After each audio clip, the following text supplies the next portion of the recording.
Hoy, Leia, di ba French ka? Uwe, paano mo sinasabi kutsilyo? On dit couteau. Un couteau. Ha? Iba yun Di yan masarap. Maasim. Kasi kailangan ko to eat yung parang crepe but salty. Yung galette. Oh, hindi ako galit, no? No. Yung galette.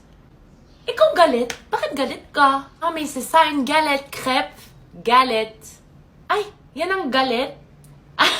Sorry, joke lang. Bakit? Ano nangyari? Non mais j'ai un bobo en fait. Bobo? Anong bobo? Ako naman ang bobo. Non mais j'ai un bobo. Sige, boboboyin kita dyan. Sige. Monsieur, give me 1 kuto. Kasi na yun, galit na ako kasi tinawag akong bobo. Ako, bobo. Sige, give me the kuto.